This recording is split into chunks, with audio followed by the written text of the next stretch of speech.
Good morning, students. Hope you all are fine. I'm Meenakshi, your bio teacher. So today we're going to discuss about the case study which is held in Delhi. तो आप देख सकते हैं कि basically 1990s में अगर हम बात करें कि वर्ल्ड की मोस्ट पॉल्यूटेड सिटीज़ अगर हम काउंट करें तो 41 मोस्ट पॉल्यूटेड सिटीज़ रैंक की गई थी और उनमें से दिल्ली की जो रैंक थी वो थी 4th. सो 1990s में, ऐसा नहीं कि 90s में ही की थी, it was may be like 91 92 में भी. And out of 41 most polluted cities of the world in जो दिल्ली है, इंडिया की जो दिल्ली है, उसमें उसका रैंक जो था out of 41 was the 4th one. ठीक है, तो with its very large population of vehicle traffic, Delhi leads the country in its level of air pollution. और हम बात करते हैं कि दिल्ली के पोल्यूशन को, तो ये कहा गया था कि दिल्ली में इतनी कार्स हैं कि अगर हम गुजरात और वेस्ट बंगाल की कार्स को अगर मिला के भी रखें तो दिल्ली में उससे कहीं ज़्यादा है. एंड इसी रीज़न से 1990s में जो स्ट्रैटेजीज़ आई थी और यू कैन से कि रैंक रखा गया था कि कौन सी पॉल्यूशन सिटी में, कौन सी सिटी में सबसे ज़्यादा पोल्यूशन है, तो it was found to be Delhi. Clear? So आप देख सकते हैं कि दिल्ली में पोल्यूशन इतना बढ़ गया था उस दौरान जब ये चीज़ें नॉर्म्स रखे गए थे.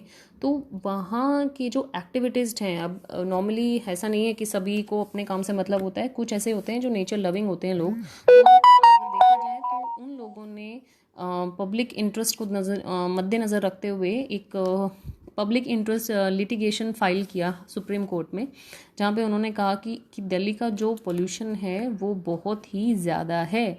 तो सुप्रीम कोर्ट ने वहाँ पे एक गवर्नमेंट को, आप कह सकते हो कि ऑर्डर दिया कि with in a specific period of time and with the appropriate measures you switch the public transport like buses from diesel to the compressed natural gas.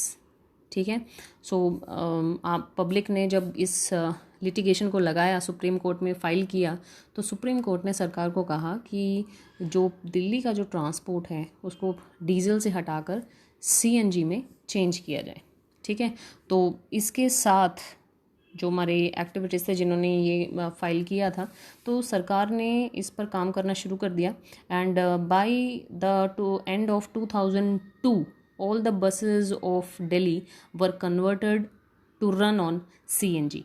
2002 के ख़त्म होने से पहले, ठीक है, इस पर लागू किया गया कि जो दिल्ली की जो बसेस हैं वो सारी जो हैं वो सीएनजी में चेंज कर दी गई. ठीक है. So you may ask the question has to why CNG is better than diesel. ऐसा क्या था सीएनजी में कि सारी जो बसेस हैं वो डीजल से सीएनजी पर चेंज कर दी गई. सबसे पहली बात तो जो सीएनजी है वो चीप है, इट इज़ मोर एफिशिएंट. ठीक है, cheaper then petrol and diesel. एक तो चोर उसे चुरा नहीं सकते, ऐसा नहीं है कि बॉटल में भर लिया, बाइक से निकाल लिया, गाड़ी से निकाल लिया, ऐसा नहीं है. ठीक है, उसमें मिलावट भी ज़्यादा नहीं की जा सकती. तो इस तरह की कुछ जो पॉइंट्स थे जिनका आंसर हमें यहाँ मिल रहा है कि CNG is better then petrol and diesel. First thing, CNG is cheaper than petrol and diesel. Second thing, it cannot be siphoned by the thieves. The third one, it cannot be adulterated by like petrol and diesel. लेकिन the main thing जो हमारे सामने उस दौरान आई कि हमें switch करना था डीजल से सीएनजी में, क्योंकि आप देख सकते हो कि डीजल एंड पेट्रोल के लिए तो डिफरेंट जो हमारे स्टेशंस हैं वो जगह जगह बनाए गए हैं, पेट्रोल पंप्स वगैरह, डीजल पंप्स जो बनाए गए. सीएनजी क्योंकि उसको लागू करना था तो शुरू में थोड़ी दिक्कत आई, क्योंकि हमें डिफ़िकल्टी हुई बेसिकली पाइपलाइन दबाने में. लेकिन आजकल वो प्रॉब्लम्स नहीं है, अब तो हर जगह सीएनजी जो है वो अवेलेबल है. The main problem was with the switching over to CNG is difficulty of laying down the pipelines to deliver CNG through distribution point pumps and ensuring an uninterrupted supply. तो शुरू में ये दिक्कत आई थी, लेकिन अब simultaneously parallel steps have been taken, अब सब कुछ ठीक है. ठीक है. सो इस दौरान जब हमने ये चीज़ें लागू करवाई सुप्रीम कोर्ट ने दिल्ली में, तो उस समय हमें पोल्यूशन में भी गिरावट देखने को मिली. आप देख सकते हो कि इतना सारा काम की ऑर्डर देने के बाद सारी जो दिल्ली की बसेस हैं वो सीएनजी में तब्दील कर दी गई. दूसरा, सीएनजी जो पाइपलाइंस दबाने थे वो शुरू में बहुत दिक्कतें आई, लेकिन अब वो सब कुछ सॉर्ट आउट हो चुका है. ठीक है. सेकेंड थिंग इज़ दैट कि CNG में चेंज हो गया। दूसरा था फेजिंग आउट। फेजिंग आउट का मतलब क्या है यहाँ पर? फेजिंग आउट, आप देखोगे कि कुछ गाड़ी, आप नई गाड़ी लेते हो तो उसकी उम्र बता दी जाती है कि 10 या 15 साल, है ना। ये एक लॉ है कि कोई भी गाड़ी है वो 10 या 15 साल तक चलेगी, उसके बाद उसको फेज आउट कर दिया जाएगा। तो this rule have been taken into the account. And second third thing was that कि जो लेड की कॉन्सेंट्रेशन है या सल्फर की जो कंटेंट हो, बिल्कुल ही कम हो। क्योंकि अभी पिछले क्लास में हमने पढ़ा था कि अगर हम लेड फ्री पेट्रोल और डीजल यूज़ करेंगे तो हमारा जो कैटालिटिक कन्वर्टर वो एफिशिएंटली काम करेगा।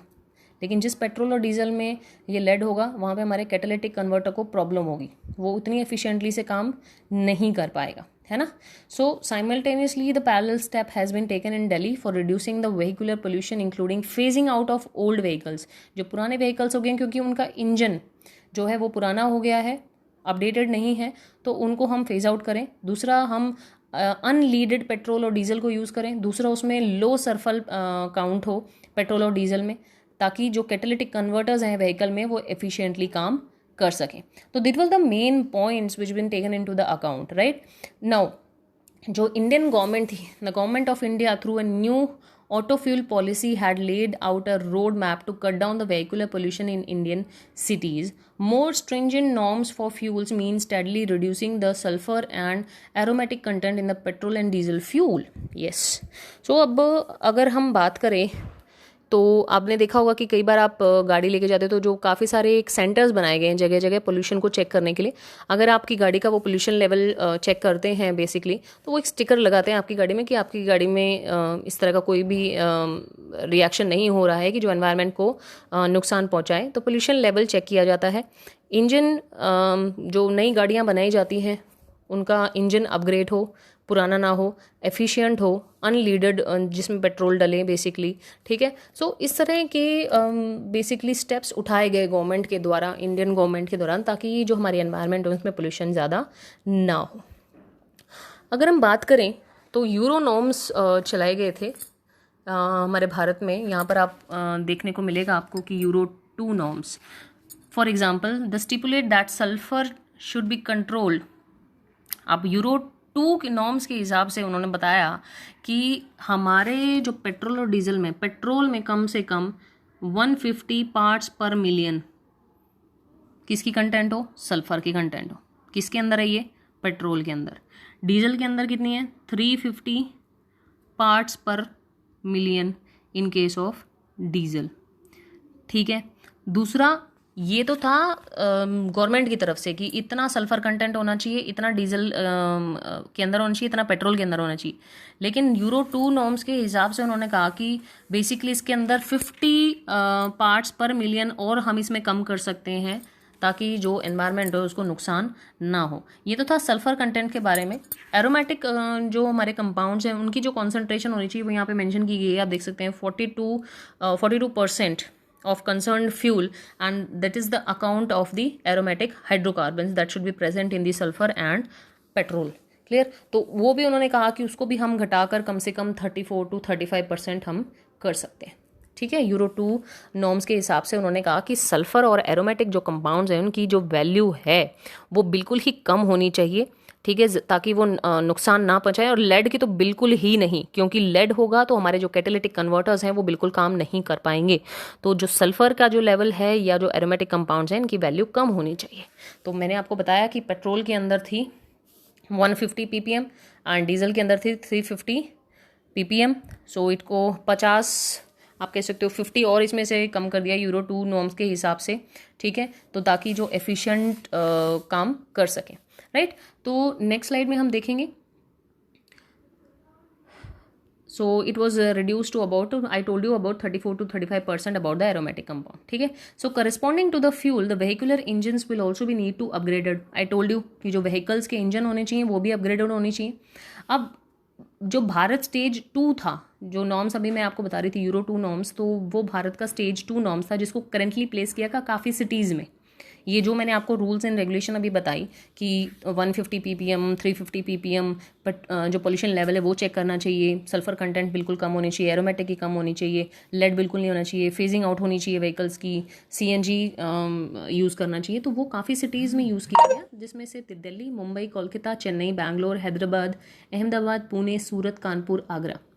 ठीक है, इन सभी के जो ऑटोमोबाइल्स हैं उन पे ये काम शुरू कर दिया गया, और ये शुरू किया गया April 1, 2005। ठीक है, all automobiles and fuel petrol diesel were have to meet Euro 3 emission specification in these 11 cities from April 1, 2005 have to meet the Euro 4 norms by April 1, 2010।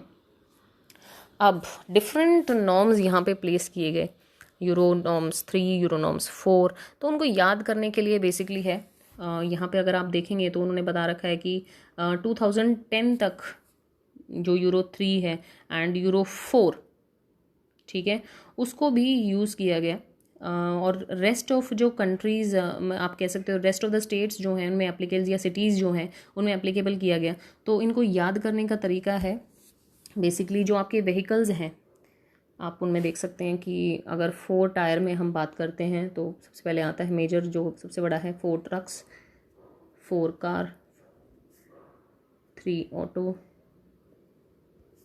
And 2 is bike. 2 यहाँ पे टायर्स की बात हो रही है, ये नंबर्स जो दिए गए हैं यहाँ पे 4 4 3 2। सो हैवी व्हीकल्स में हमारे ट्रक, ठीक है, फिर आते हैं कार, 3 टायर में आते हैं ऑटो एंड 2 टायर में बाइक। तो बाकी सभी में जो नॉर्म्स जो यूज़ किए गए थे, 4 में सबसे जो पहले दिया गया 3, और जो 4 यहाँ सेकंड नंबर पे दिया गया, यहाँ पे था हमारा यूरो 4 नॉर्म, राइट। बाकी सभी में 3 को यूज़ किया गया, ठीक है। और जितने भी आप ये कह सकते हो कि जितने भी नॉर्म्स यहाँ दिए गए हैं 3 वाले, ये वाला ये एप्लीकेबल थे through out the country in the October 2010, ठीक है।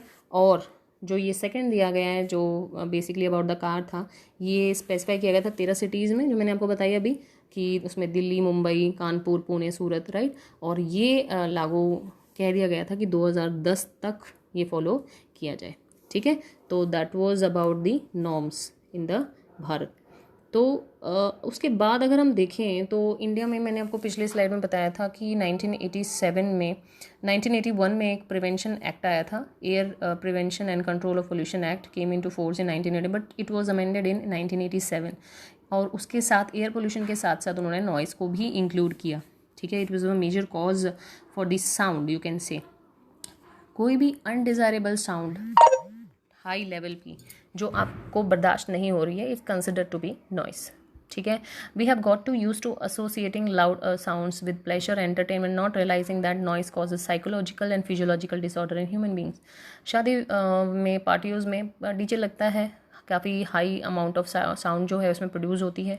हम उस समय प्लेजर में ये भूल जाते हैं, एंटरटेनमेंट में भूल जाते हैं कि वो जो साउंड है, इतनी ज़्यादा साउंड हो सकता है किसी को साइकोलॉजिकल या फिजियोलॉजिकल डिसऑर्डर करे। फिजियोलॉजिकल जो आपको शारीरिक नुकसान होंगे, दूसरा साइकोलॉजिकल आपको जो आप कहते हैं मानसिक तनाव जो होते हैं, किसी को यू कैन से ज़्यादा आवाज़ से डर लगता है, किसी को हार्ट प्रॉब्लम होती है, तो ये जो डिसऑर्डर्स हैं वो ह्यूमन को फेस करने पड़ सकते हैं। जितनी बड़ी सिटीज़ होंगी उसके उतने ही बड़े बड़े फंक्शंस होंगे, उतनी ही ज़्यादा नॉइस होगी। आप देख सकते हो जितनी मेट्रो सिटीज़ हैं वहाँ पे पोल्यूशन एयर भी का भी बहुत ज़्यादा है, क्योंकि इतनी ज़्यादा गाड़ियाँ चल रही हैं वहाँ पे, तो नॉइस भी बहुत ज़्यादा होगी, है ना। सो आप कह सकते हैं कि एक ब्रीफ एक्सपोजर जो है एक्सट्रीमली हाई लेवल साउंड का, और अराउंड मतलब साउंड को मापने की जो यूनिट होती है वो डेसिबल है, तो ये आप कह सकते हो 150 डेसिबल और उससे ज़्यादा जो जनरेट होती है वो हमारे लिए, हमारे कानों के लिए, हमारे ईयर ड्रम के लिए बहुत ही हानिकारक है। अब ज़्यादा साउंड, इतनी ज़्यादा साउंड, तो जेट प्लेन जो है, रॉकेट्स जो हैं, they can even damage your year drums, right. तो क्रोनिक जो एक्सपोजर रहता है हाई साउंड के लिए ना, उसमें हमें परमानेंट हियरिंग लॉस भी हो सकता है। Clear. Noise also causes sleeplessness, नींद नहीं आती आपको, इंक्रीज हार्ट बीट हो जाती है, ब्रीदिंग सांस लेने में दिक्कत होती है, स्ट्रेस कंडीशन हो जाती है, डिप्रेशन में आप आ सकते हैं। तो these are some like drawbacks of the high sound. So considering the many dangerous effect of noise pollution, Can you identify the unnecessary sources of noise pollution around you which can be reduced immediately without any financial loss to anybody? तो इतने सारे जो effects अभी हमने discuss किए हैं, तो आपके आसपास आप बता सकते हैं कि इस तरह की ज़्यादा साउंड जो है कहाँ कहाँ प्रोड्यूस हो रही है, और उसको आप बंद करा सकते हो कि ताकि किसी को फाइनेंशियल लॉस भी ना हो. ठीक है. So reduction of noise in our industry can be affected by the use of sound absorbent material या मफिंग नॉइस. दूसरा चीज़, एक तो जो आजकल वॉल जैसी आ गई हैं जो साउंड को एब्जॉर्ब करती हैं, एब्जॉर्बेंट मटेरियल से वो बनी होती हैं, तो इस तरह का हमें इस्तेमाल करना चाहिए ताकि ज़्यादा जो साउंड है वो बाहर ना जाए. तो stringent following of laws laid down in the relation to noise, like demolition of horn-free zones around hospitals and school, permission sound levels of crackers and of loudspeaker, timings after which loudspeaker cannot be played, etc. need to be enforced to protect ourselves from the noise pollution. तो अभी आप देखेंगे कि DJ का timing कर दिया गया है कि इतने से इतने बजे तक रात को बजेगा, उसके बाद नहीं बजेगा.